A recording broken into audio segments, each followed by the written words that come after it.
आपके वकील साहब कह रहे हैं हम सीधे सुप्रीम कोर्ट जाएंगे। खुदा के वास्ते सुप्रीम कोर्ट आपके मोहल्ले का अखाड़ा थोड़ी है। सुप्रीम कोर्ट तो is last remedy for solution. वो कह रहे नहीं हम तो सुप्रीम कोर्ट, ये तो बिल्कुल वो रूठे हुए बच्चे की तरह से, नहीं मैं तो सुप्रीम कोर्ट जाऊंगा। जजेस का भी हमारे दिल में बहुत एहतराम है, इसलिए हम कोई ऐसी बात कहना नहीं चाहते जो उनकी तबाह नाजुक पर ग्रां गुजरे। लेकिन कि जिस तरह के फैसले हो रहे हैं, सूरत हाल उससे सुधरने या निखरने की बजाय और ज़्यादा कॉम्प्लेक्स होती जा रही है।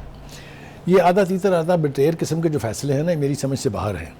13 नवंबर का फैसला दुरुस्त था, इतलाक माजी से नहीं होगा। भाई दोनों में से एक चीज़ गलत है, या 13 नवंबर का फैसला गलत था या इतलाक होगा। अब ये जजेस को तो आप क्वेश्चन नहीं कर सकते, ना मेरी ये मजाल है, लेकिन जो बंदा ऊपर बैठा हुआ है अदलिया के ऊपर, उसको इस किस्म के फैसलों का नोटिस जरूर लेना चाहिए। चेयरमैन, पीटीआई की अपील जो है वो मंजूर कर ली गई और साइफर केस में जेल ट्रायल का नोटिफिकेशन कलअदम करार दे दिया गया है, जबकि जो जज साहब हैं उनकी तैनाती को दुरुस्त करार दे दिया गया है। बुखारी साहब, जो जेल ट्रायल का नोटिफिकेशन है वो अदालत की तरफ से तो कलअदम करार दे दिया गया है, लेकिन हम बहुत बात करते थे कि सिक्योरिटी असल में मसला है जिसकी बुनियाद पर ये फैसला किया गया था। अब आप इस फैसले को किस तरह से देखते हैं? क्या अब वो मसला नहीं रहेगा, क्या इसको किसी और तरीके से रिजॉल्व किया जाएगा? देखिए, गुजारिश ये है कि मैं पहले भी कह चुका हूँ, फिर दोबारा मुझे कहना पड़ रहा है ये कि जिस तरह के फैसले हो रहे हैं, सूरत हाल उससे सुधरने या निखरने की बजाय और ज़्यादा कॉम्प्लेक्स होती जा रही है। ये आधा तीतर आधा बटेर किस्म के जो फैसले हैं ना, मेरी समझ से बाहर हैं। 13 नवंबर का फैसला दुरुस्त था, इतलाक माजी से नहीं होगा। भाई दोनों में से एक चीज़ गलत है, या 13 नवंबर का फैसला गलत था या इतलाक होगा। अब ये जजेस को तो आप क्वेश्चन नहीं कर सकते, ना मेरी ये मजाल है, लेकिन जो बंदा ऊपर बैठा हुआ है अदलिया के ऊपर, उसको इस किस्म के फैसलों का नोटिस ज़रूर लेना चाहिए। आप देखें ना, 13 नवंबर का फैसला ठीक था, इतलाक माजी से नहीं होगा, एक बात। ये बिल्कुल इसी तरह है, वो पठान एक गिनती लिखने लगा, उसकी शर्त लगी किसी से, उसने लिखा 1 2 3 4 5 6 7 8 9। वो 9 पे पहुंचा तो जिसके साथ शर्त लगी थी उसने कहा नहीं तुमने गलत गिना है। उसने कहा मिटाओ इसको, फिर से लिखो। अब ये ट्रायल जो हो चुका हुआ है उसको कह रहे हैं दोबारा करें नए सिरे से। मेरी समझ से ये सारी चीज़ें बालातर हैं, इसलिए मैं इसके ऊपर ज़्यादा कमेंट करना नहीं चाहता, क्योंकि अदलिया का एहतराम हमारे दिल में है। मुझे नहीं पता मैं क्या, फिर आप मुझे फोर्स कर रही हैं इशारे करा के कि मैं इसके ऊपर कुछ कहूँ। देखिए, गुजारिश ये है, आप देखिए, वो कहते हैं ओपन ट्रायल हो सकता है, इन कैमरा भी हो सकता है। यानी इन कैमरा की आप इजाज़त दे रहे हैं, जेल में क्यों नहीं हो सकता?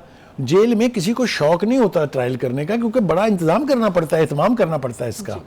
ये जेल में करने का फैसला इसलिए हुआ था कि हर दूसरे दिन ये जवाब पेश किया जाता था पीटीआई की तरफ से, खुद चेयरमैन पीटीआई की तरफ से, मेरी जान को खतरा है।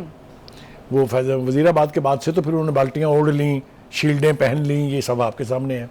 फिर जब कभी उनको पब्लिक में जाना पड़ा तो आप देखें जुडिशल कॉम्प्लेक्स में क्या हुआ, लाहौर हाई कोर्ट में क्या हुआ, सुप्रीम कोर्ट में क्या हुआ, ये आपके सामने है ना साहब। ज़्यादा एडमिनिस्ट्रेशन ने सोचा कि बजाय इसके कि ये हैसल्स हों, ये ट्रायल का एहतमाम जेल में कर लिया जाए, एंड कि उनको जो ये ख़तरा है कि मेरी जान को ख़तरा है, मुझे लोग कत्ल करना चाहते हैं, आपने सुन लिया है ना सर, कितनी दफ़ा कहा गया उनकी तरफ से, तो ये भी कबूल नहीं है। लेकिन इन कैमरा हो सकता है। तो आप देखें ना, मुझे वाक़तन समझ नहीं आ रही, मैं आपको ईमानदारी से कह रहा हूँ। तो ये सारी बातें जब अदालत में डिस्कस हो चुकी हैं और ये इन मामलात में कोई भी बात इतनी वैलिड नहीं थी कि उस पर कुछ फैसला किया जाता। मेरे ख्याल से उस ट्रायल को होने देना चाहिए। मैं आपको इसकी एक मिसाल देता हूँ आपको।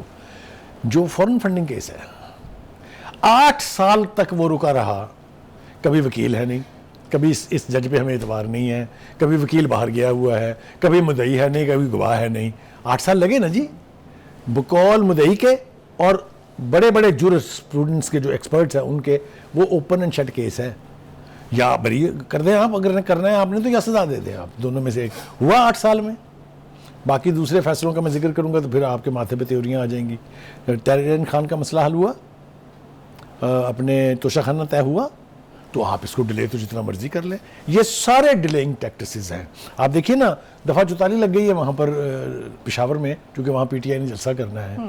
भाई आप मजिस्ट्रेट के पास जाएं, उसको कहेंगे जनाब आपने क्यों लगाई है, हमारा हक है वो पॉलिटिकल कैंपेन करना, हमने इलेक्शन लड़ना है। आपके वकील साहब कह रहे हैं हम सीधे सुप्रीम कोर्ट जाएंगे। खुदा के वास्ते सुप्रीम कोर्ट आपके मोहल्ले का अखाड़ा थोड़ी है। सुप्रीम कोर्ट तो is last remedy for solution.